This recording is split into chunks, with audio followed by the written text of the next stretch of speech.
আমি মল্লিকা মনের কাছাকাছি। আমি আজকে বানাবো ছোট ছোট কলাই ডালের বড়ির ঝাল।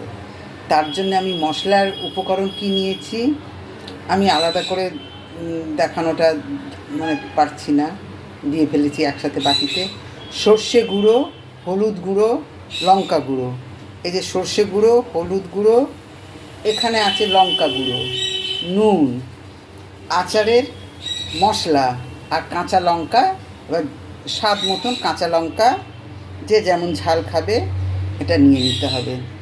এবার নেব এই যে বড়ি, এই যে বড়ি বুঝতে পারছো, কলার ডালের ছোটো ছোটো বড়ি। এবার এটাকে তেলে ভাজবো। এই বড়িটাকে লাল করে তেলেতে ভাজবো।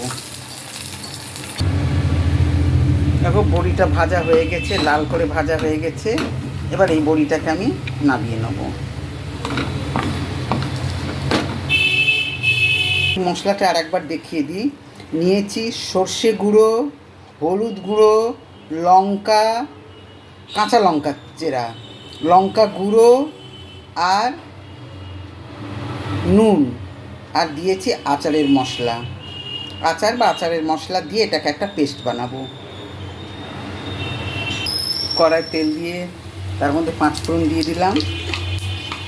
দেখতেই পাচ্ছ 5 ফোড়নটা হয়ে গেছে।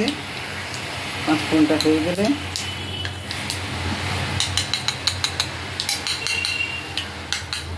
এর মধ্যে দিয়ে দিচ্ছি এই যে পেস্ট করা মশলাটা।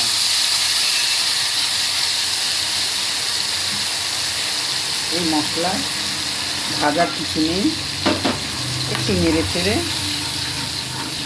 জল দিয়ে দেবো। আর জল ফুটে উঠলে বড়ি দেবো। বড়ি সেদ্ধ হলে নামিয়ে নেবো। এই দেখো বড়ি দিয়ে দিয়েছি, বড়ি ফুটছে এবং এটাকে ঢাকা দিয়ে রাখবো। ঢাকা দিয়ে ফোটাবো, সেদ্ধ হয়ে যাবে বড়ি। দেখো আমার বড়ির ঝাল হয়ে গেছে। নামাবার আগে একটু সর্ষের তেল দিয়ে নামিয়ে নেবো। হয়ে গেছে, এটা নামিয়ে নিচ্ছি। এই দেখো বন্ধুরা, আমার বড়ির ঝাল কমপ্লিট। বাঙালির বড়ির ঝাল। এটা একটু ঝোল ঝোল নামিয়েছি, এটা টেনে নেবে, টেনে গা মাখামাখা হয়ে যাবে। Thank you for watching.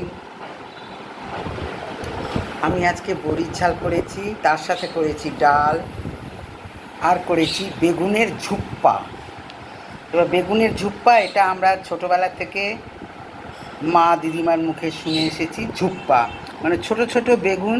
আমি তোমাদের দেখাই, এই যে গোটা বেগুন, এটাকে ফালি ফালি করে, এখন এই বড় বেগুনকে লম্বা লম্বা ফালি করে বলা হয় বেগুন সুন্দরী। আর করেছি পটল ভাজা। আজকে শনিবার, এই হচ্ছে আমাদের আইটেম।